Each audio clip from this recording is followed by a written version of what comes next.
అసలు maternity leave ఎన్ని రోజులు ఇస్తారు ఇక్కడ యూకేలో అంటే వెయిట్ చేస్తున్నాం మేము పిలుస్తాడేమో అని చెప్పి.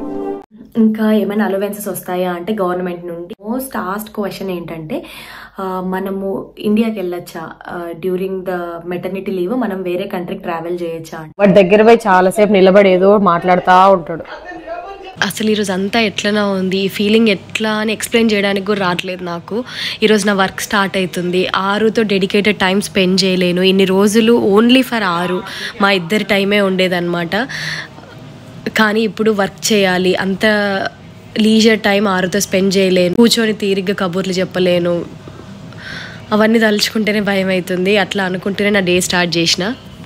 నా ల్యాప్టాప్, ఇది హర్ష ల్యాప్టాప్. ఇక్కడ హర్ష తినిపిస్తున్నాడు వీడికి. హర్ష ఈజ్ మోర్ వర్రీడ్, ఎట్లా హ్యాండిల్ చేస్తావు అని చెప్పి. ఇక్కడ ఎవరో మూతి నిండా ఓట్స్ పెట్టుకొని చూస్తున్నా. నేను ఓట్స్ మూతి వేసుకున్నా, అదే 6కు పెడుతున్నా. మా ఇంట్లో ఇట్లా స్టిక్కర్స్ అతికి పెట్టినా అనమాట. అక్కడ కలర్స్, ఇక్కడ ఏబిసిడీలు, ఆ వెనకాల మీనియన్స్. వాటి దగ్గర పోయి చాలాసేపు నిలబడి ఏదో మాట్లాడుతూ ఉంటాడు. కిచెన్లోకి వెళ్తే చాలు అసలు అక్కడ పైన ఏం జరుగుతుందో చూడాలని చెప్పి మా కాళ్ళ దగ్గరే తిరుగుతూ ఉంటాడు. వాడు పడుకున్నాడు అనమాట కాసేపు. నాకు మా ఫ్రెండ్స్ చెప్పారు ఓన్లీ ఈ స్టేజ్లో వాళ్ళు పడుకున్నప్పుడు మాత్రమే వర్క్ చేసుకోగలుగుతామని చెప్పి. అట్లా అని డైలీ లాగానే ఈరోజు పడుకోబెట్టడానికి చూస్తే ఈరోజు ఎందుకో అస్సలు పడుకోలేదు. వాడు చాలా టైం తీసుకున్నాడు. జనరల్గా 11కే పడుకునేవాడు. ఈరోజు ఆల్మోస్ట్ ఆఫ్టర్నూన్ 2-3 అయిందనమాట. అండ్ పడుకొని అర్ధగంటలో లేచిండు మళ్ళీ వెంటనే. చేయి కనిపిస్తుందా మీకు అక్కడ?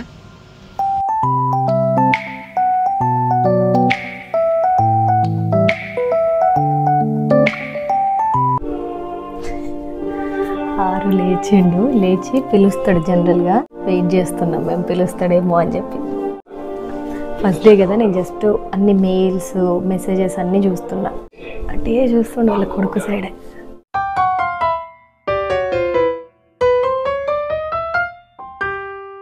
ఈవినింగ్ 4 అవుతుంది. ఛాయ్ పెట్టుకున్నాం. హర్ష పైన స్నానం చేయడానికి వెళ్ళిండు. నేను 6 స్నానం చేసి వచ్చాను. ఏమైంది ఏమైంది ఏమైంది ఏమైంది అన్న?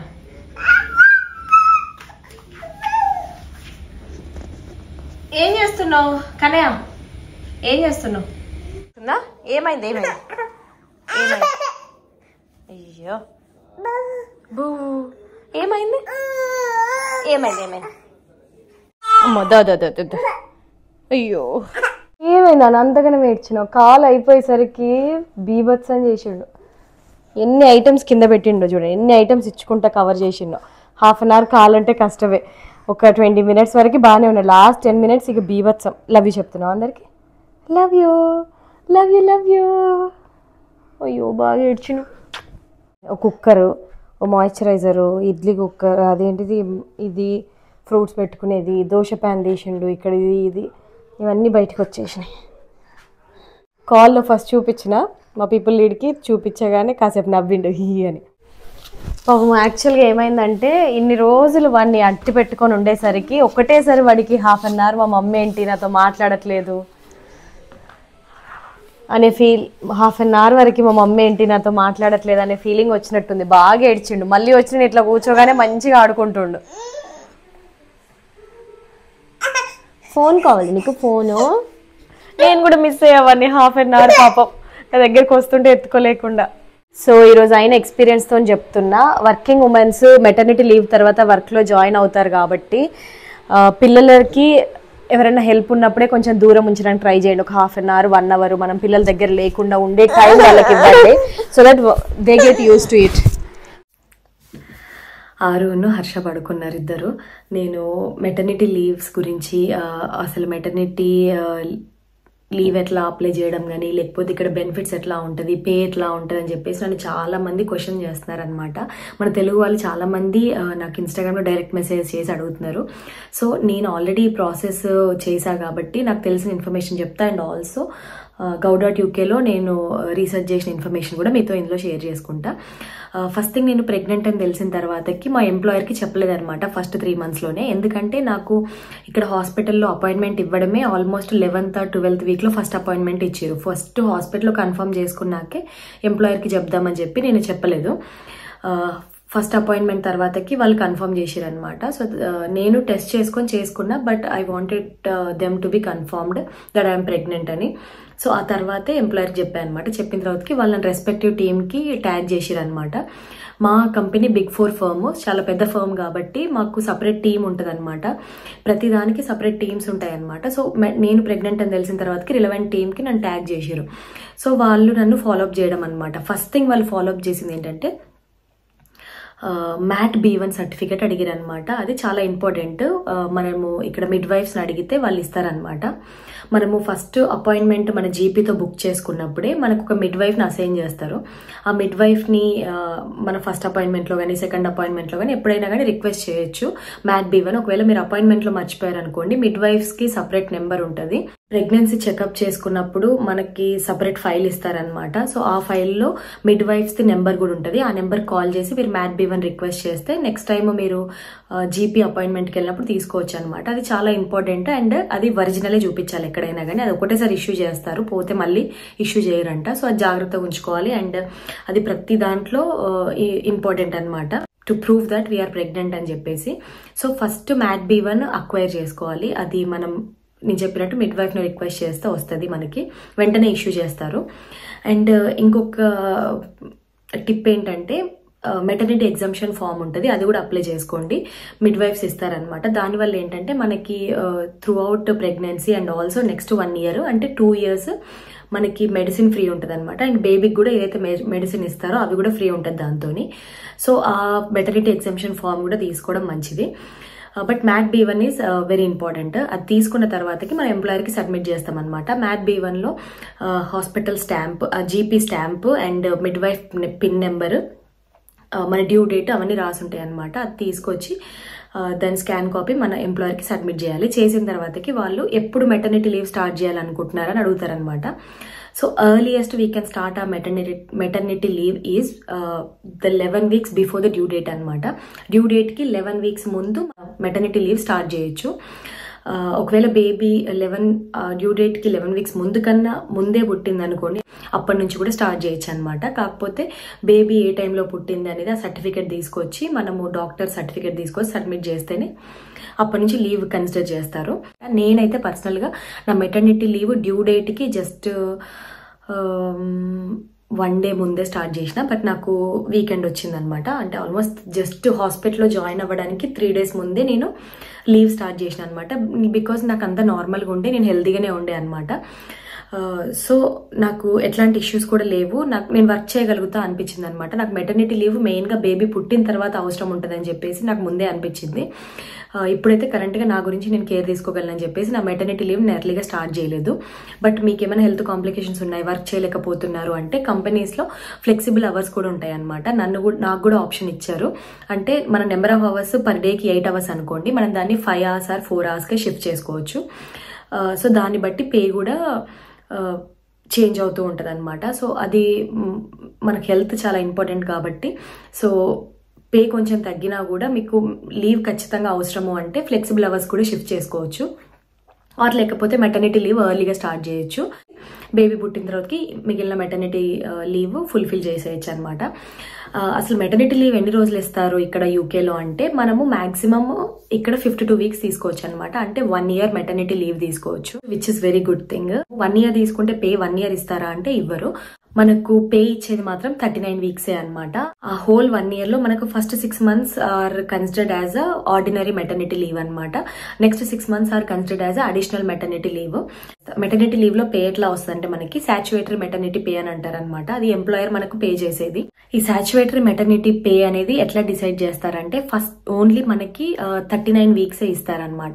ఈ 39 weeks లో కూడా ఫస్ట్ 6 months ఎట్లా ఇస్తారంటే 90% of or weekly average pay అనమాట. మనకు మనకు ఎవ్రీ వీక్ ఎంత పే వస్తుందో దాంట్లో 90% మనకు ఫస్ట్ 6 weeks ఇస్తారనమాట. నెక్స్ట్ 33 weeks ఎట్లా పే చేస్తారంటే మనకు పర్ వీక్ కి 187 pounds ఇస్తారు. ఆర్ లేకపోతే మన వీక్లీ శాలరీలో 90% ఇస్తారనమాట. ఏది తక్కువ ఉంటే అది 187 ఆర్ లేకపోతే మన వీక్లీ శాలరీలో 90% తక్కువన, ఏది తక్కువ ఉంటే అది ఇస్తారనమాట. మీకు ఎగ్జాక్ట్గా తెలియాలి అంటే gov.ukలో ఒక లింక్ ఉందన్నమాట. అందులో SMP క్యాలిక్యులేటర్ అని ఉంది, సాచురేటరీ మెటర్నిటీ పే క్యాలిక్యులేటర్ అని. లింక్ నేను కింద ఇస్తా. ఎంప్లాయీగా ఫిల్ చేయడం కాదు, అది ఎంప్లాయర్ క్వశ్చన్స్ అనమాట. ఎంప్లాయర్ ఎట్లా ఇస్తున్నాడు పే అండ్ ఎంత ఇవ్వాలి మెటర్నిటీ లీవ్ లో అని చెప్పేసి ఆ క్యాలిక్యులేటర్ లో మనకి ఎస్టిమేషన్స్ వస్తాయి అనమాట. అది ఫిల్ చేసినా మీకు తెలుస్తుంది. సో మీకు యావరేజ్ గా ఐడియా వస్తుంది అనమాట మీరు ఎంత పే తీసుకుంటారని. సో మీకు అప్పటికి డౌట్ ఉంది ఆ క్యాలిక్యులేషన్స్ అని అంటే మీరు మీ ఎంప్లాయర్ ని డైరెక్ట్ అడగచ్చు, నాకు ఎంత పే వస్తుంది అని చెప్పేసి. అండ్ నేను చెప్పిన దాని ప్రకారము 9 months మనకు పే వస్తుంది. 9 months తర్వాత నెక్స్ట్ 3 months పే ఉండదు అనమాట, 0 పే ఉంటుంది అప్పుడు. సో నేను నా లీవ్ 9 months కి ఫినిష్ చేసేసుకున్నా. నెక్స్ట్ 3 months 0 పే తీసుకోవాలనుకోవట్లేదు నేను, ఎందుకంటే నాకు ఇప్పుడు మేము ఇల్లు తీసుకున్నాము, చాలా ఖర్చులు ఉన్నాయి, బాబు పుట్టాడు. సో వితౌట్ శాలరీ కష్టం, ఇక్కడ ఒక్కరి శాలరీ మీదనే చాలా కష్టం అవుద్ది. ఇంకా ఏమైనా అలవెన్సెస్ వస్తాయా అంటే గవర్నమెంట్ నుండి ఇంకేం రావు. ఒకవేళ మీరు సాచురేటరీ పేకి ఎలిజిబుల్ కాకపోతే మెటర్నిటీ అలవెన్స్ అని చెప్పి గవర్నమెంట్ వాళ్ళు ఇస్తారనమాట. మెటర్నిటీ అలవెన్స్ మీకు ఎప్పుడు ఎలిజిబుల్ అంటే either you are self employed, లేకపోతే సాచురేటరీ మెటర్నిటీ పేకి you are not eligible, or లేకపోతే అన్పెయిడ్ వర్క్ ఏదైనా మీ బిజినెస్, మీ పార్ట్నర్ ఏదైనా బిజినెస్ లో ఉండి మీరు అందులో అన్పెయిడ్ వర్కర్ లాగా ఉన్నారనుకోండి, అక్కడ మీకు మెటర్నిటీ అలవెన్స్ వస్తుంది. gov.ukలోకి వెళ్తే మీకు అక్కడ మెటర్నిటీ అలవెన్స్ కి అప్లై చేసుకోమని ఒక ఫామ్ ఉంటుంది అనమాట. ఆ ఫామ్ ఫిల్ చేసి ఒక అడ్రస్ ఉంటుంది గవర్నమెంట్ది, ఆ అడ్రస్ కి పంపిస్తే మీకు మీరు ఎలిజిబులా, మీకు శాంక్షన్ అయిందా లేదా అని చెప్పేసి కమ్యూనికేట్ చేస్తూ ఉంటారనమాట వాళ్ళు మీకు. సో మీరు, నేను కావాలంటే ఆ లింక్ కూడా డిస్క్రిప్షన్ లో మెన్షన్ చేస్తా. త్రూ దాట్ మీరు మెటర్నిటీ అలవెన్స్ కూడా చేసుకోవచ్చు. కాకపోతే సాచురేటరీ మెటర్నిటీ పే వస్తే మెటర్నిటీ అలవెన్స్ రాదనమాట. సాచురేటరీ మెటర్నిటీ పే అంటే మొత్తం మనం ఏం చేయాల్సిన అవసరం లేదు, ఎంప్లాయరే కేర్ తీసుకుంటారు, మన సైడ్ నుంచి ఏం చేయాల్సిన అవసరం లేదు. All we have to do is get a MAT B1 certificate. And also paternity leave 2 weeks ఉంటుంది అనమాట. హర్షకి 2 weeks వచ్చింది పెటర్నిటీ లీవ్. మెటర్నిటీ లీవ్ మాత్రం నేను 9 months తీసుకున్నా. అండ్ ఇంకొక మోస్ట్ ఆస్క్డ్ క్వశ్చన్ ఏంటంటే మనము ఇండియాకి వెళ్ళొచ్చా డ్యూరింగ్ ద మెటర్నిటీ లీవ్, మనం వేరే కంట్రీకి ట్రావెల్ చేయొచ్చా అంటే మెటర్నిటీ లీవ్కి వేరే కంట్రీకి ట్రావెల్ చేయడానికి సంబంధం లేదు. బయట కంట్రీకి ట్రావెల్ చేసేది ఇట్ ఎఫెక్ట్స్ ఆర్ PR అనమాట. పిఆర్కి ఎలిజిబుల్ అవ్వాలి అంటే మనము, ILRకి ఎలిజిబుల్ అవ్వాలి అంటే మనము అవుట్ ఆఫ్ కంట్రీలో more than 6 months కన్నా ఎక్కువ ఉండకూడదు అనమాట. So maternity leave through out 9 months కూడా నువ్వు బయట ఉండాలనుకుంటే, కాకపోతే అది మన ILRకి ఎఫెక్ట్ అవుద్ది. సో అందుకని మనము 6 months కన్నా ఎక్కువ బయట ఉండడము సజెస్టబుల్ కాదనమాట. 6 లేచాడు, పోయి పాలు ఇచ్చేసి వస్తున్నా. నిద్రలో మంచిగా పడుకుంటాడు అనమాట. నైట్ 10 o'clockకి పడుకుంటాడు, మార్నింగ్ 10 వరకు మంచిగా పడుకుంటాడు, మధ్యలో 2-3 సార్లు వేస్తాడు అంతే. అవుట్ ఆఫ్ కంట్రీలో, UK కాకుండా బయట కంట్రీలో మనం more than 180 days ఉంటే మన ILRకి ఎఫెక్ట్ అవుతుంది. సో 180 days కన్నా ఎక్కువ ఉండకూడదు అనమాట. అది కూడా ఎట్లా అంటే కొంచెం కాంప్లికేటెడ్గా ఉంటుంది, జాగ్రత్తగా వినండి. మాకు ఇది తెలుసుకోవడానికి బుర్ర బద్దలైంది. సో ఫర్ ఎగ్జాంపుల్ కన్సిడరింగ్ మీరు January to September లీవ్లో లేదు, ఇండియాకి వెళ్ళలేదు, అవుట్ ఆఫ్ కంట్రీ వెళ్ళలేదు UK దాటి, September to October మాత్రమే ఒక 1 month ఇండియాకి వెళ్ళారు అనమాట, మళ్ళీ రిటర్న్ వచ్చేసారు. September to September ఇప్పుడు మీకు ఈ 1 year సైకిల్ ఉందన్నమాట. ఈ 1 year సైకిల్లో మీరు 180 days మాత్రమే లీవ్ తీసుకోవాలి. ఆల్రెడీ మీరు ఇక్కడ 1 month తీసేసుకున్నారు, ఇంకొక 5 months ఉంటాయి, అవి మీరు ఎప్పుడైనా తీసుకోవచ్చు అనమాట. సో ఈ 5 months మీరు ఇండియాకి ఎప్పుడైనా వెళ్ళొచ్చు, ఇండియాకి వెళ్ళి స్టే చేయొచ్చు. అట్లా కాకుండా ఎక్స్ట్రా ఉండాలి అనుకుంటే ఈ September to September విండో దాటి ఇంకా ఎక్స్ట్రాగా ఒక 1 month గాని ఉండాలి అనుకుంటే ఇది ఫినిష్ అవ్వాలి అనమాట.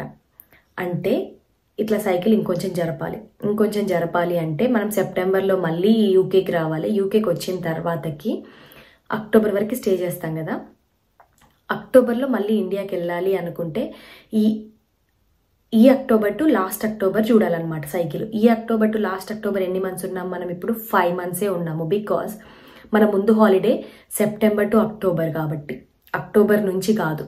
సో మీకు అర్థమైందా? ఇప్పుడు సైకిల్ అనేది ఇట్లా తీసుకెళ్ళి ఇట్లా పెట్టాలి అనమాట. సో ఆ 1 year సైకిల్లో మీరు ఎప్పుడైనా కానీ 180 days ఉండొచ్చు అనమాట. సో మీరు ఇంకో ఎక్స్ట్రా లీవ్స్ యాడ్ అవ్వాలి అంటే మళ్ళీ నెక్స్ట్ సైకిల్ చూడాలి, మీరు కన్సిక్యూటివ్ సైకిల్ చూడాలన్నమాట. ఖచ్చితంగా మీరు ఈ 1 year సైకిల్ కన్సిడర్ చేసుకొని చూడండి. రిస్క్ ఎందుకు అనిపిస్తే మాత్రం more than 180 days అయితే సైకిల్లో ఉండకండి, కొంచెం గ్యాప్ తీసుకునే ఉండండి. ఎందుకంటే మనం ఇంత చేసి ఇక్కడ ఫ్యామిలీస్ని వదిలేసి ఇంత దూరం ఉండేది కూడా జస్ట్ బికాజ్ మనం ఫైనల్గా ఐఎల్ఆర్ వస్తే ఒక మంచి ఫ్యూచర్ ఉంటుంది కిడ్స్కి చదువుకోవడానికి, అండ్ మనం కూడా కావాలనుకుంటే ఇండియాకి వెళ్ళొచ్చు, మళ్ళీ రావాలనుకుంటే రావచ్చు, ఫినాన్షియల్గా స్టేబుల్ ఉండొచ్చు అని చెప్పేసి చాలా కష్టపడి ఇన్ని ఇయర్స్ ఉంటాం మనము. ఐఎల్ఆర్ దగ్గర ఎఫెక్ట్ చేసుకోకుండా ఉండడం బెటర్. ఇదైతే గుర్తుపెట్టుకోండి, ఈజీ ఉంది కదా. మీరు లీవ్ స్టార్ట్ చేయాలి అనుకున్నప్పుడు లాస్ట్ ఇయర్ ఆ మంత్ వరకు ఎన్ని లీవ్స్ వాడారో ఆ లీవ్స్ 180 డేస్లో తీసేసి మిగిలిన లీవ్స్ మీరు మళ్ళీ వాడుకోవచ్చు. సో అట్లా ఆ సైకిల్ మెయింటైన్ చేస్తూ ఉండండి, ఐఎల్ఆర్కి ప్రాబ్లం అవ్వదు. సో అంతే మెటర్నిటీ లీవ్ గురించి. నేను ఇంకేమైనా మిస్ చేస్తే కింద కమెంట్ సెక్షన్స్లో చెప్పండి ఆర్ అడగండి మీకు ఇంకేమైనా క్వశ్చన్స్ ఉంటే. సో అదండి, that's all for hour today's video. Hope మీకు నచ్చింది అనుకుంటున్నాను. మళ్ళీ నెక్స్ట్ వీడియోలో కలుద్దాము. అప్పటివరకు సెలవు. ఇట్లు మీ శ్రావణి.